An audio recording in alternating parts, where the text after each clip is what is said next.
where maggots do come from, because they don't have just legs and they don't just find your trash can and go live in it. Yeah. They actually come from flies. It's a rotational cycle. Fly finds your trash can. It's a warm, nutrient-rich area to lay eggs. One fly can lay 200 eggs. Oh my gosh. Yeah. And so if you have 5 flies, what is that, 1,000 eggs? Yeah. So those eggs, within 24 to 48 hours, give birth to maggots.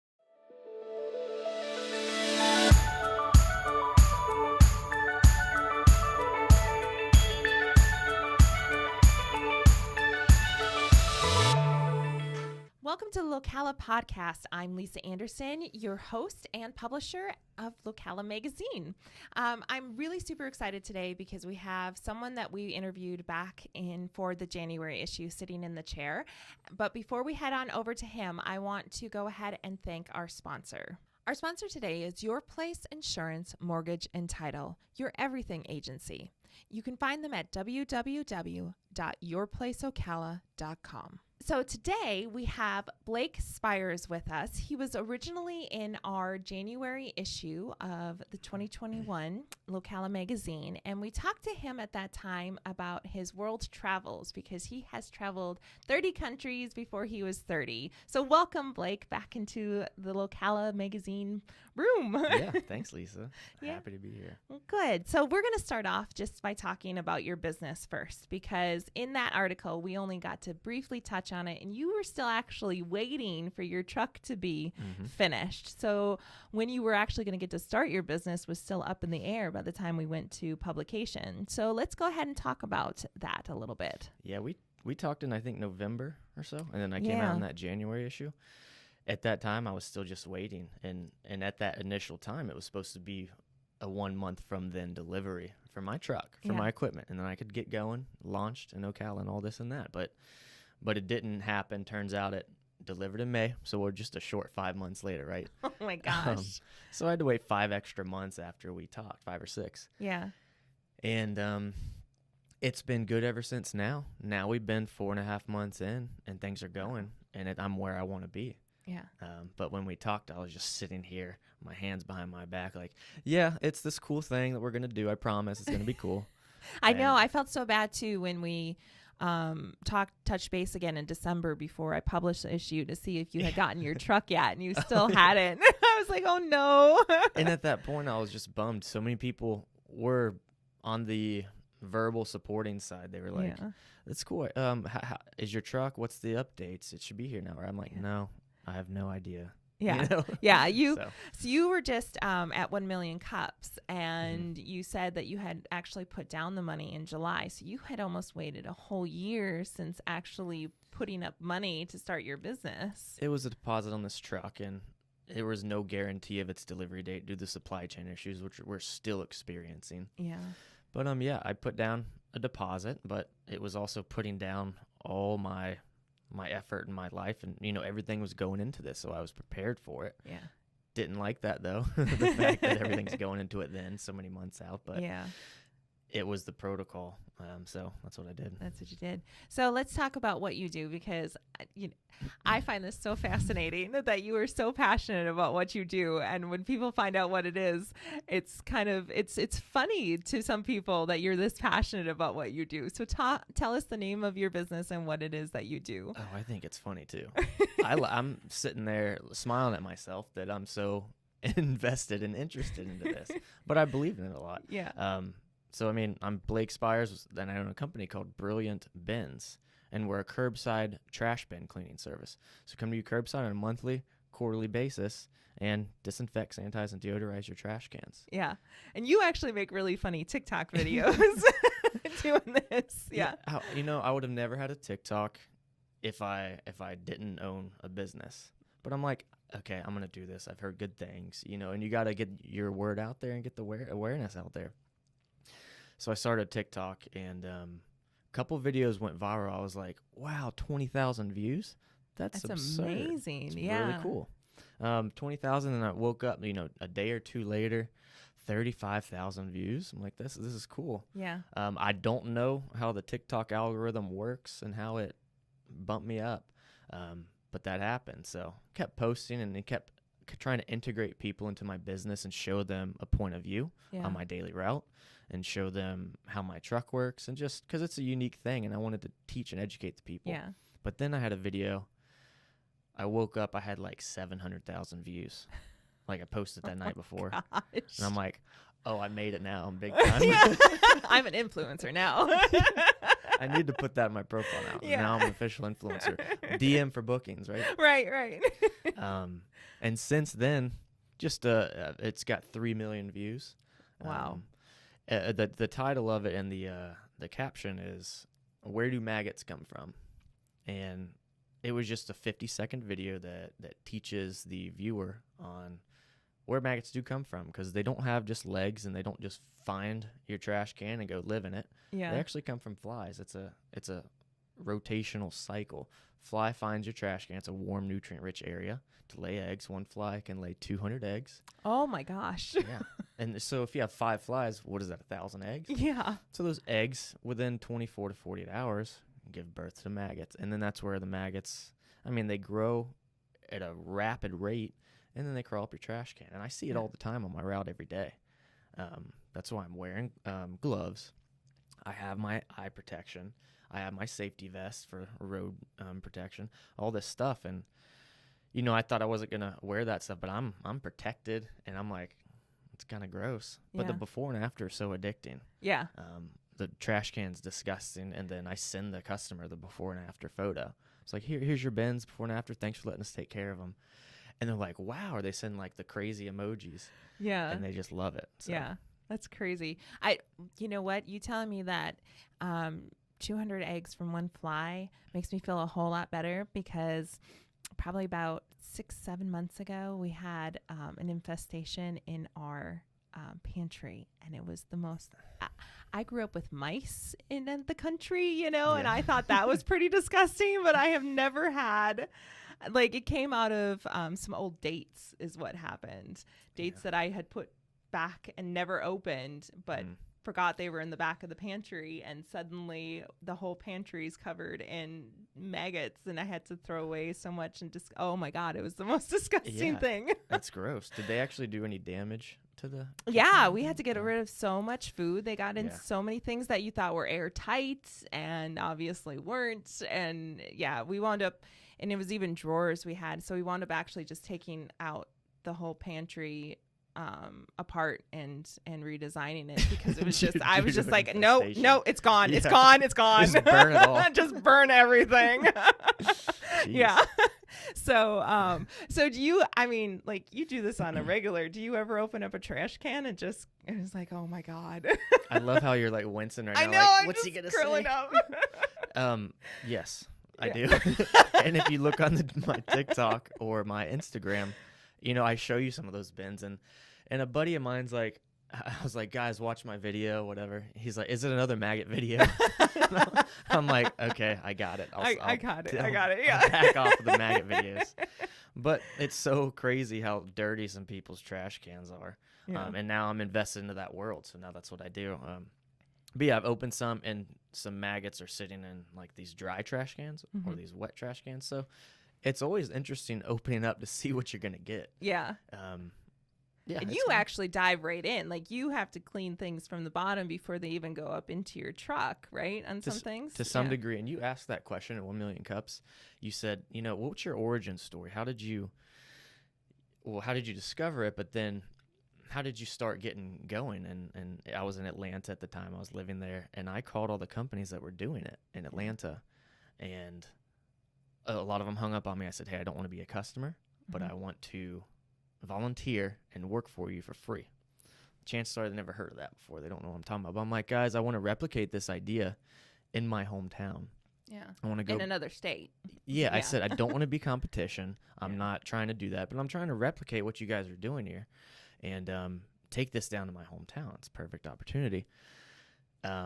So one company said, yeah, sure. So I met them at a Publix parked, and then we went on the route. And then at the end of the route, after 20 or 30 stops or something, the driver says, hey, man, thanks for helping us out today. I was like, yeah, no worries. And then about an hour later that evening, the owner called, and he's like, hey, my driver just called me, and he just had such good things to say about you. And he said, you jumped right in the first trash can when there was trash in it to pull it out before we cleaned it. Yeah. And he's like, you just don't see that. No one does that. So I want to like offer you to do this in your hometown. Whatever you need, let me know, and I'll give it to you. But it'll be under his name and everything. Yeah. But he's like, let's sit down and talk, but I'll give you whatever you need to get it up and running in Ocala, Florida, in your hometown. And I'm like, yeah, let me think about it. And I didn't want to close any doors, but I said, nah, I'm going to go do this myself. Do it on your own. It's all going to be me. Yeah. He's a great guy, though. Yeah. But that's how that happened. I volunteered to dive in, almost literally, into trash cans. Wow. So what was your official start date here? I picked up the truck on May 10th. Okay. And I'm a very thorough, cautious person. I did these ceramic coatings on the truck, and I did this and that and tweaked it. So I didn't service the first customer till May 16th. Okay. So 6 days later. Okay. Because I let the truck cure and this and that. But yeah, so May 16th. May 16th. What's it? September 6th now? Yeah. So. Been doing it for a while. So, okay. So how is it going? I mean, you're not even a full year into your business. How are you doing? Well, to keep going back to social media, just the social media push, just posting videos on Facebook, getting the awareness out there. People have found me on TikTok. I thought that was just going to be no specific demographical reach, but people have said, I saw this on TikTok and I saw that you're local, so that's how I signed up. I'm like, well, thanks for telling me. Yeah. So social media has been a big help for getting awareness and then getting customers, getting conversions. Yeah. As well as being involved in networking groups and just anything and everything around the city of Ocala. Yeah. And giving away demos to HOA teams. Yeah. So it's been growing slowly but surely every day. When people see you coming into the neighborhood, do they think that you're a trash can service at first? They do. They think. I've had multiple people ask me for quotes for waste hauling to haul their waste, because if they're outside of the city of Ocala does not manage that. It's private party. It's the Wild West for them. I'm like, no, we actually don't haul the waste. We clean what the waste is in. Yeah. Yeah. The container. I'm like, oh, okay. And then they don't understand it. But then I show them, whether it's a video or whether I like physically, they're seeing it done on their neighbor's house. Mm-hmm. Then they're like, oh my gosh, how do I get that? It's so, and then once I get a customer, then they're like, okay, I need you here every month. Like, this is so nice. I don't want to put anything in my trash can now, but like, this is so it's cool to see people's reaction and how willing they are to like spread the word about you. Yeah. So here's a question that I didn't get to ask you at Million Cups. Was, do you do commercial trash bins? The bigger ones? Yeah. Yes. Yeah. Dumpsters up to the 10-yard size dumpsters. Okay. We'll clean the inside and the outside of those as well. So there's 2,400. Those stink the most. Like those really. They're gross. Yeah. They're disgusting. Yeah. I mean, those have years because no one has, even pressure washing companies, they really don't delve into that side of it, to the inside of it. Yeah. They just will do the outsides, the privacy walls at restaurants or the pads around the dumpster, but no one will come to you and lift up the dumpster and clean under it, on it, around it, and in it. Yeah. But we do that. Okay. And so, yeah. Well, is there anything else you'd like us to know about your business before we head on into some of your personal life? One thing I've learned that a lot of people, I've already expanded 2 or 3 times, and people that have been asking me in Inverness and not the villages, but Bellevue, further and further, we're expanding like once a month now. Like I'm expanding my service area because I've been getting requests. So if we're not in your area yet, we will probably be there in a few months from now. Oh, that's really cool. Yeah, that's really all. cool. Well, before we dive into some more personal questions, I'm going to go ahead and thank our sponsor really quick, and then we'll talk about where you come from and what you did, and talk a little bit about back in the country too. At Your Place Insurance, Title, and Mortgage, excellent service, client education, and convenience are our top priorities. With one call, you can find home insurance, title services, mortgage and commercial loans, and a professional realtor through Professional Realty of Locala. Contact us today and let us help you with your home and commercial property needs. Visit www.yourplaceocala.com to learn more. Your Place Insurance, Title, and Mortgage, your everything agency. All right, so when we did the article, because we only get 900 words, I had to focus in on one area of your story. And because it was about bucket list items, I focused in on the traveling. But you've lived quite a big life. So tell us what you were doing before you started traveling. Because you were originally from Locala. You grew up here. Mm-hmm. But then you were traveling the country doing some work before you went to other countries. Yes. Yeah, that 900 words, that got ate up quick. It did. Because I'm like, man, we talked about so much. We but did. Lisa was just tied. You couldn't write that. I get it. So yeah, a quick snippet from the last 12 years of my life or so. When I finished school at USF in Tampa, I moved to Phoenix, Arizona. I had no job or anything. I flipped dirt bikes. Probably flipped 30 or 40 dirt bikes for fun because I was making some good money selling on Craigslist, if anyone knows what that is nowadays. Yeah. Did that, and I started becoming a brand ambassador, which you would pass out samples of food, samples of a product, or coupons at an event like Tough Mudder. Any of these. Did a lot of racing events like these half marathons and stuff. Like for Propel, for example, as the brand, you'd pass out like one of those for free. Mm-hmm. So I would do that, and then I became the brand ambassador lead because I thought it was cool. I was working at events, making a decent amount of money as like a 23-year-old. So then I became the brand ambassador lead. Then I became a tour manager. I booked my first tour in 2013. I drove around an F-350 and a 28-foot tow behind Coors Light trailer. It was branded with Coors Light and Ice Cube at the time. He was the spokesman. And it was the Search for the Coldest tour. It was a mobile studio, much like we're in now. This was literally inside of the trailer. Yeah.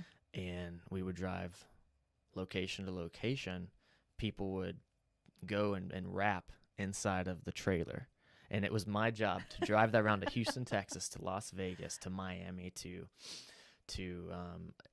literally all 4 points of the country, and then host this competition and then the best one at the end of the tour, the end of the 4 months, would be able to be on stage with Ice Cube at one of his concerts. Oh wow!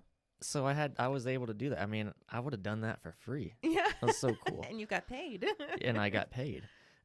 So I did that. So it's a marketing tour. So I started finding more marketing agencies that were hosting these and needed a tour manager. So I built my resume doing that. I worked for Monday Night Football. I worked for GMC. I did a Nathan's Hot Dogs tour for 3 years where I hosted the hot dog eating contest qualifiers. That's crazy. And the July 4th Coney Island contest with Joey Chestnut. So it was pretty cool. I was getting paid to travel the country in a box truck or a truck and trailer, set up events, activate them, break them down, drive to the next city. And that was nonstop work. I booked out projects or tours for 8-9 months a year. Wow. That was probably from 13 to 17, or 12 to 17. And then during those other 2-3 months that I didn't have projects, I would go travel the world. So I did the traveling and the working in tandem. I would literally work 8 or 9 months straight, like nothing else. But then I would just go travel. I was literally homeless by choice. That's crazy. Yeah. So you would just basically stay in hotel rooms everywhere, whether you were traveling for your job or traveling for enjoyment. Yeah, traveling throughout the country for work was put up in a hotel. They gave me a daily food allowance per diem. So only bills I had for 4 or 5 years were my health insurance and my cell phone. Yeah. And then, any entertainment I wanted to do. So I saved as much money as I could, saving for a rainy day. That's what I was taught. So that's what I tried to do. And then I would go live abroad, quite literally in a hostel and the cost of living, I would live for cheaper than it would have been to stay here, Yeah. to stay in the U.S. That's crazy. All right. So I want to hear about your first trip that you did, because that was the biggest game changer for you, if I remember from our story. Oh, yeah. And how you kind of decided to go pick that first spot, and what that was like going there, because that in itself is a big story. Yeah, as time goes on, it's cool looking back and seeing your path, where you came from, and what made you what you are, and what defined you. You know, as I get older, I realized that was a pivotal point in life. I'm sure you've had that experience too with something, a decision you made. But anyway, a co-tour manager mentioned Brazil to me. He's like, we should go at the end of this tour, and typically tour manager guys, we work, and then they go travel or go chill at a beach in California. So I think he mentioned Rio. I think it was Rio de Janeiro, and I just started researching. I'm like, I'm gonna plan this out. I planned out every square inch of the trip for 3 months. You could stay there, I think for max 3 months at a time. Okay. And then you have to go leave the country and come back. Yeah, because of the visa. Because of the visa. Yeah. And then no more than 180 days within a 365-day stint, something like that. But anyway, I planned out everything to a T, and then I said I'm going to do it. So that was the first time besides a cruise, going down to the Bahamas or something, that I've been out of the country, and I was going to do it for 3 months into a country that I don't know the language. Yeah. And I don't know how safe it is or anything. Yeah. But so I did it. And as soon as I landed, I met the guy that I was practicing Portuguese with. He picked me up from the airport, nice guy. And I'm like, man, I hope you never leave. Just stay by my side, 'cause I was scared. I was nervous. I was nervous being in another country. I'm literally by myself. I booked a hotel for like 3 days, and I thought I was going to die because I didn't want to leave the hotel room and fail at Portuguese, speaking it to someone to try to go to eat at a restaurant. Like, can't even talk. Yeah. So it was an eye opener to see how I would react, and then see how I overcame something like that. Maybe it wasn't as big of a deal for other people, but some bumps and bruises where, I tipped the guy that he took my bag, and I thought I was giving him like $8 or $9 or something, because coins, euros. I just thought, because like a coin and a euro is like $1. Okay. But so I thought it was the same kind of concept. So I tipped him like 10 cents or something. Oh, no. So I looked like an idiot and didn't even know I did. That was great. You thought you were being generous. And Yeah. then, yeah. Yeah, I thought I was like a rich American coming Yeah. in. How was your service after that? Yeah, I never saw him again. Yeah. He's like, there's that guy again. Yeah. But yeah, so I stayed there for 3 days, and then I think I had an Airbnb or 2 booked, and then after like 3 weeks, I had no itinerary. But I had a return flight in January, so I went down there at the end of October or the beginning of November. So it was a 3-month stint, and I said I have like 3 weeks booked out, and then after that, whatever happens for the next 2.5 months or 2 months. Wow. So I experienced Thanksgiving down there, which they did Thanksgiving. My buddy that I did language exchange with, we did Thanksgiving, and then Christmas. They have another tradition down there where they eat at midnight. So I had Christmas with them. Really? At midnight? Yeah. That's Yeah, they either wake up or they stay. Some families wake up for it. Some families stay up for it.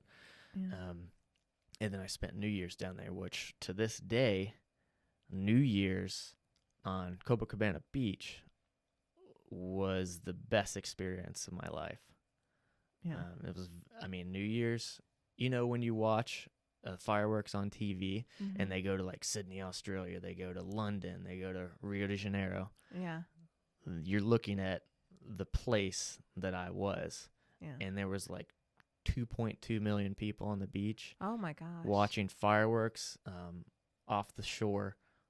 There's 5 barges just launching, lighting up the sky. Sky was it was like daytime. And there was an orchestra in the background on the beach. It was a cool experience. So I experienced those holidays in 3 months of time. And then fast forward, I remember coming back into the U.S., landing. I think my parents picked me up. And I felt like I got just removed out of something. I felt like I just woke up from a dream.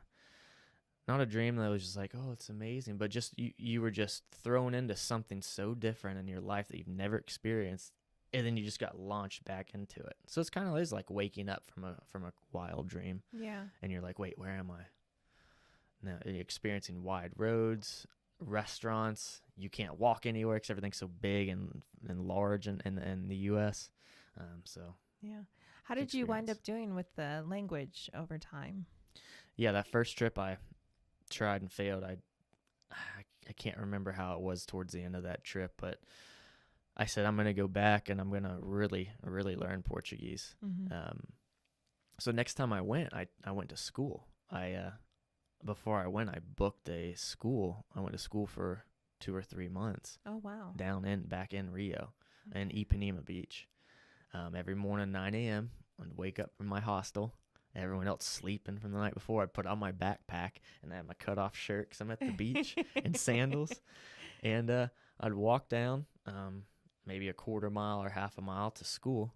And I went to Portuguese school and I learned more. That's where I honed it because I was speaking okay at that time. But I took intermediate courses in Portuguese every day from 9 a.m. to 1 p.m. Monday through Friday.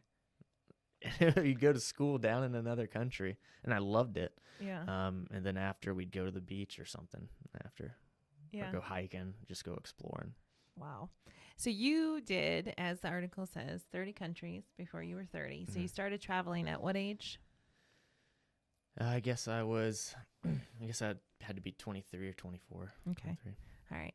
And so have you done much traveling since moving back to Ocala? Because we're in the pandemic and everything, so I know that kind of stopped you a little bit. But I was just trying to reminisce that because I think since COVID, I don't think I've gone anywhere. Yeah.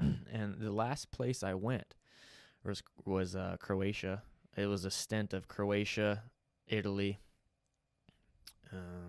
Latvia. I think that's it. Yeah. Spain. just some places.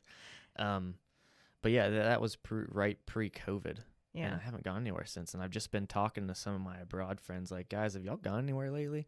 Like, I haven't been anywhere. I want to go. Yeah. I'm thinking about going to Panama soon, but who knows? Hopefully you do a little sneak peek back and he went.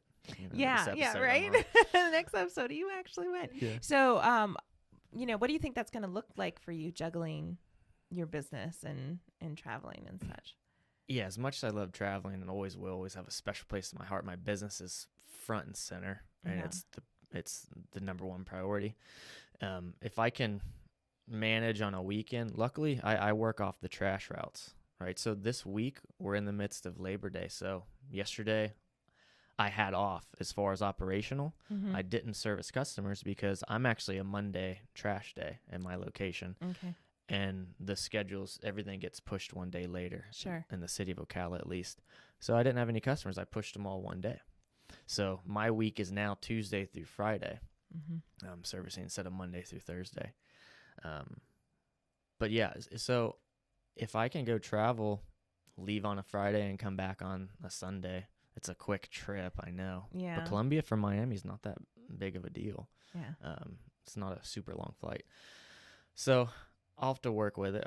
I don't know what it looks like, but priority is the business. If I can't leave, I will not leave. And you can't just work remote what I do. No, that's a physical hands-on type of thing. Yes.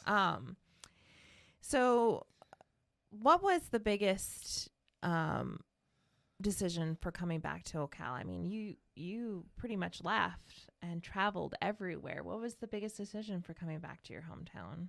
Yeah, I guess 10 or 15 years ago when I left, I'm like, I'm not going to go back to Ocala. I don't have any desire to. There's nothing there.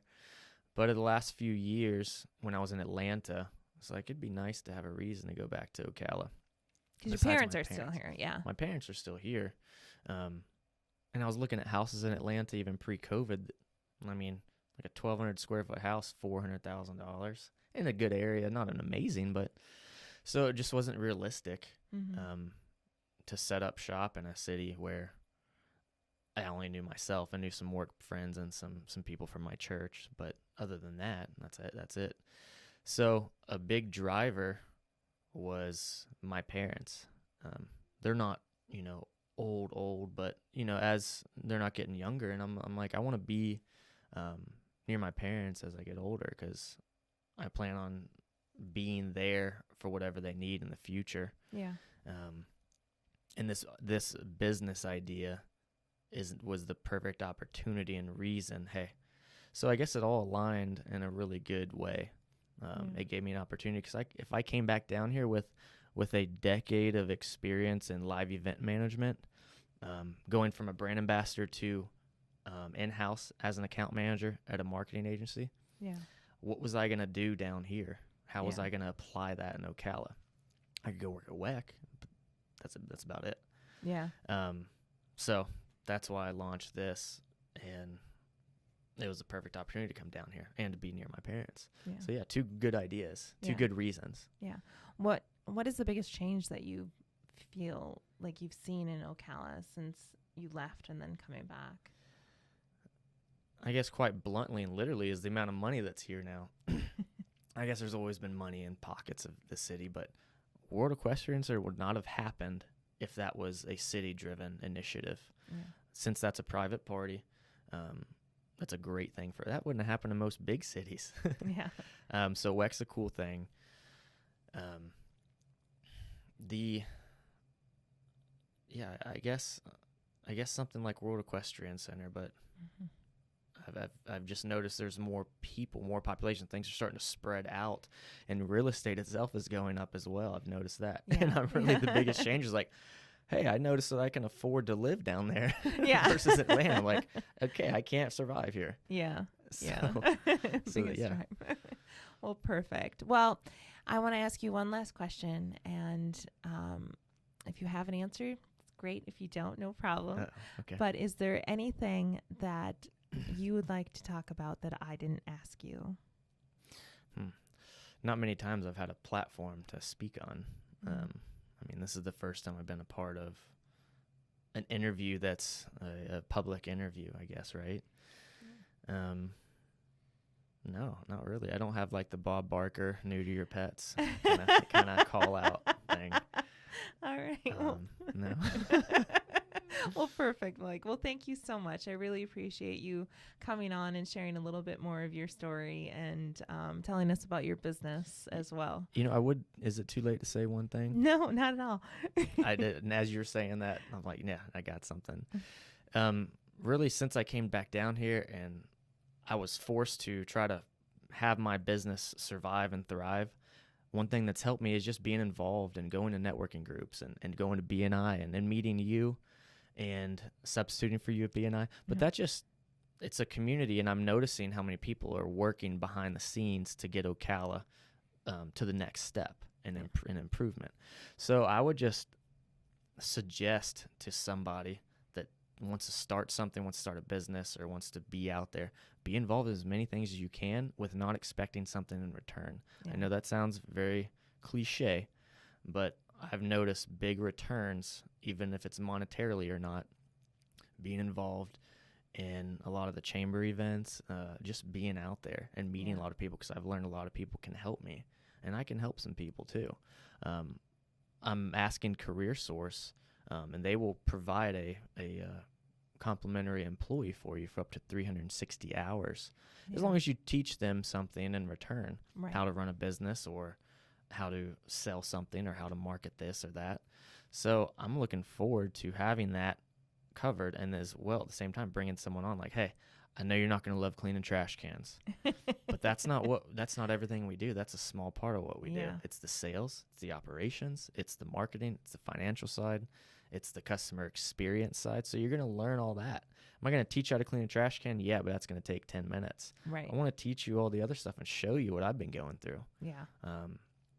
So I would say just be plugged in plug yourself into as many things as you can in the city. Yeah. And that's all. That's perfect. Cool. Perfect. Well, perfect. Well, once again, thank you so much, Blake. I really enjoyed having you here, and that half hour went by really fast. And, so I look I look forward to maybe having you back on once again. And so everybody, thank you so much. I'm Lisa Anderson, your host for the Locala podcast, also the publisher and CEO for Locala Magazine. We'd like to take a moment to thank our sponsor once again, Your Place Insurance, Mortgage and Title. You can visit them at www.yourplaceocala.com. If you would like to take a look at our magazine or revisit Blake's original story, you can do that at www.localamag.com. Hey, we hope you enjoyed today's podcast video. Don't forget to subscribe and hit that notification bell. And while you're here, why don't you go ahead and check out some of these cool videos.